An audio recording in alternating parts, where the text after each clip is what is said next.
Assalamualaikum warahmatullahi wabarakatuh. Halo dulu semuanya, kembali ke channel saya di Masmo TV, channel yang membahas tentang segala dunia pertukangan. Bagaimana kabar dulu hari ini ya? Semoga sehat selalu, dilancarkan rezekinya dan dimudahkan segala urusannya. Ya, dan saya ini merekam video kali hari ini itu pada malam hari ya. Di sini lagi hujan ya, dulu hujan dari tadi siang ini tidak henti-henti ya. Padahal waktu kemarin-kemarin itu cuacanya sangat panas sekali, namun beberapa hari terakhir ini diguyur hujan ya, dulu. Oleh karena itu, dulu tetap selalu jaga kesehatannya ya, dulu ya. Jangan terlalu dipaksa bekerja ya, tetap kita harus mengetahui kondisi tubuh ini. Ya, dan lanjut ya dulu. Oh ya, sampai lupa ya dulu. Ini masih di konten kami ya dulu ya. Kamera tersembunyi nih.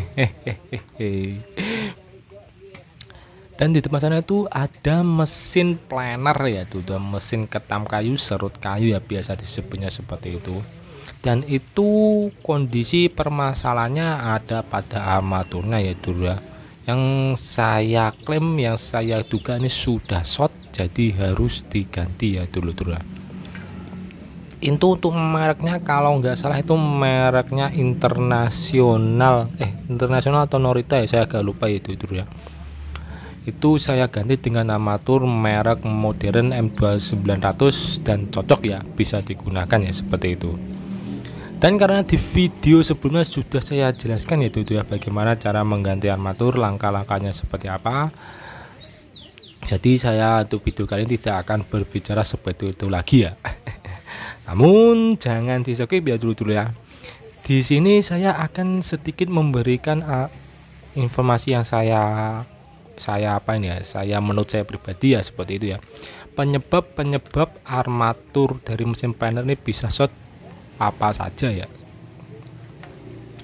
Langsung saja, untuk yang pertama itu bisa jadi kemungkinan dari karbon busnya ya dulu ya. Seperti yang dulu juga ketahui ya, karbon bus itu sangat vital sekali ya dulu, sangat penting sekali.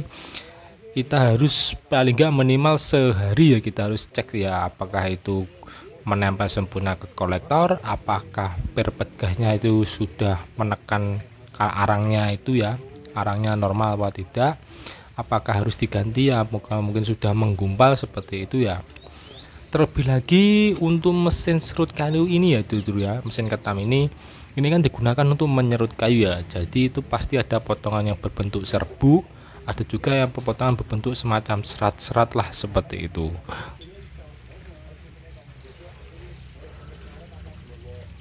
Terlebih lagi ya dulu ya, itu kan bisa dibilang lubang dari karbon busnya ya, bagian belakang itu sangat berdekatan sekali dengan keluarnya dari bekas-bekas sisa serutan ya seperti itu. Jadi itu kan rawan sekali kemasukan yang namanya debu-debu, potong-potongan dari serut kayunya dulu ya itu ya.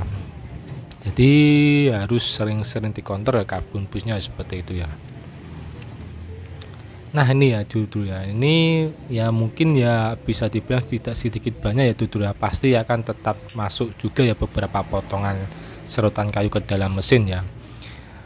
Itu juga nanti akan sangat berpengaruh sekali ya dulu ya, itu juga bisa menyebabkan short armatur ankernya ya dulu ya, karena mengganggu dari putaran mesinnya itu ya dulu ya. Kalau mungkin bisa dibilang tusuknya bekas serutnya itu berbentuk debu, mungkin bisa terdorong ya oleh tiupan dari kipas. Tapi yang bahayanya itu yang berbentuk yang bekas serutannya itu agak panjang-panjang ya seperti itu, berarti bisa mengganggu perputaran dari armaturnya ya seperti itu ya dulu ya.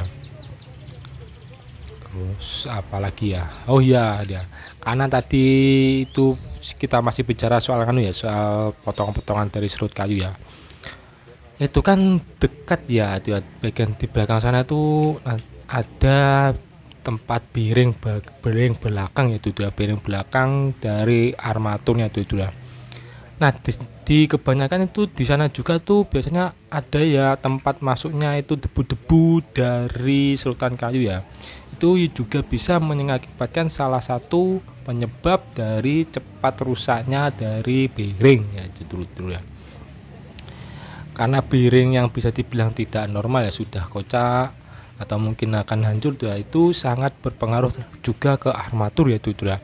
Bisa mengakibatkan pergesekan antara armatur dengan stator, mungkin kalau tidak dicek sampai hancur ya, bisa merusak rumahnya itu ya, rumah bearing. Kemudian potong-potongannya itu malah bisa terlempar dan menabrak gulungan-gulungan ya, baik dari armatur maupun dari stator ya. Jadi bisa dibilang harus sering-sering dikontrol juga ya untuk bearing-bearingnya begitu. Kemudian ya dulur ya, ini kan mungkin di beberapa si pengguna itu ya, ini kan mesin untuk mengikis suatu papan ya, terkadang itu terlalu dalam ya untuk menyerut kayunya ya, seperti itu. Jadi bebannya besar mengakibatkan putaran mesinnya itu bisa terbilang agak berat ya.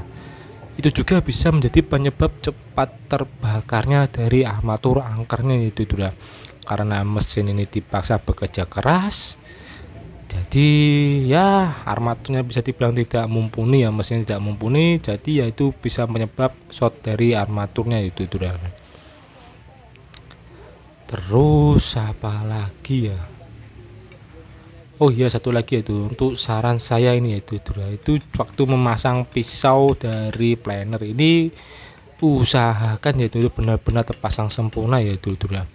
Nanti takutnya itu salah satu baut pengunci pisaunya itu agak melonggar, terus malah menabrak apa ya biasanya punya itu ya. Itu saya menyebutnya sepatu depan ya ya. Seperti itu, menabrak situ maka bisa mengakibatkan rusaknya itu sepatu depan. Terus kemudian kalau terlalu parah bisa merusak bodinya, dan malah pisaunya pun juga ikut rusak yaitu ya. Dan itu sangat bisa dibilang kena mental ya. Rusaknya bertumpuk-tumpuk, bertubi-tubi seperti itu. Terus untuk perawatannya juga itu pulinya yaitu puli dan fambelnya itu bisa juga harus sering-sering dikontrol ya.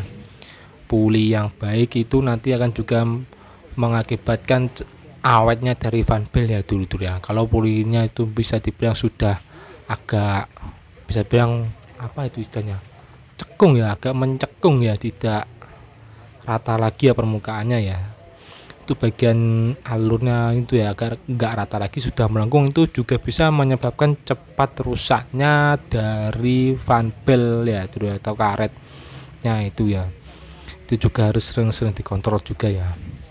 Ya itu saya mengontrol apakah ada apa itu ya namanya, pergerakan dari skru pengunci statornya yaitu ya apakah ada melonggar ya itu ya.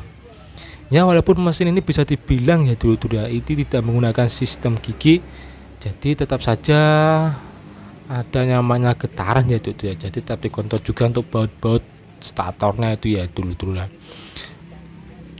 Dan saya sarankan juga untuk perawatan mesin itu ya usahakan ya kalau bisa sih setiap hari dikontrol ya.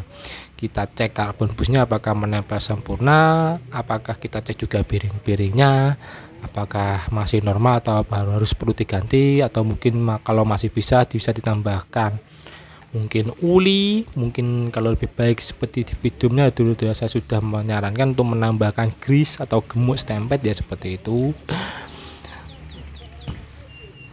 Ya kalau bisa dibilang sih ya kalau tidak bisa sehari kontrol ya mungkin ya 3 hari 4 hari tetap harus dikontrol ya ya.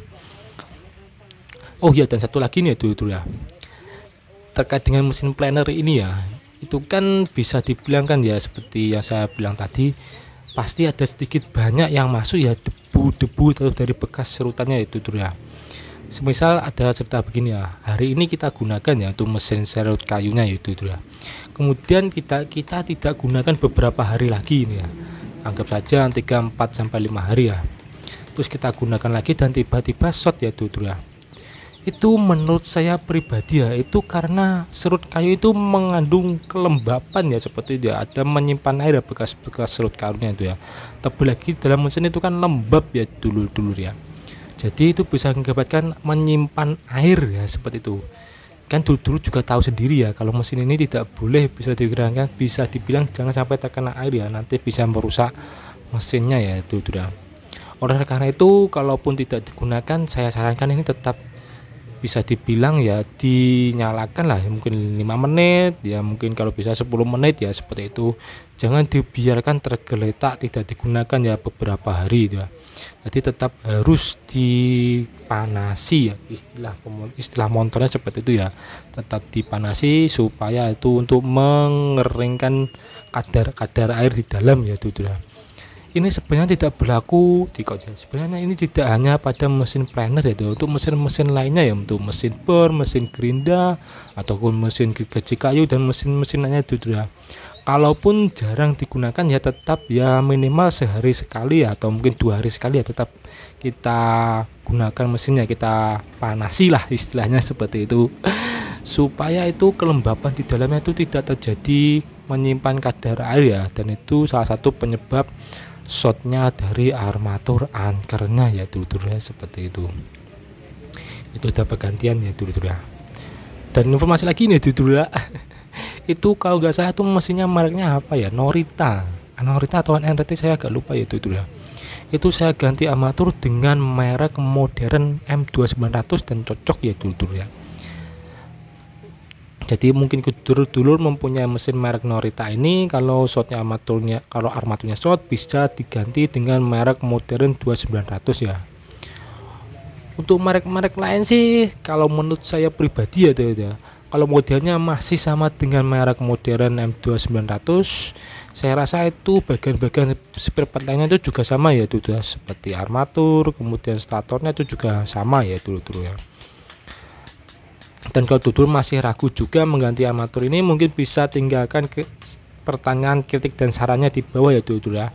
Mungkin juga sekalian ada yang kurang dari sampaikan saya tadi ya dulur, bisa tinggalkan kritik, saran dan pertanyaan di bawah ya dulur. Dan apalagi ya, mungkin juga cukup sampai di sini ya dulur ya. Sekali lagi terima kasih ya buat dulur-dulur yang sudah menonton channel ini sampai selesai. Mohon maaf apabila tersalah-salah kata atau mungkin ucapan saya yang menyinggung. Semoga video ini sedikit banyak bermanfaat ya dulur-dulur ya. Sekali lagi terima kasih, sampai jumpa di video selanjutnya. Wassalamualaikum warahmatullahi wabarakatuh. Dadah.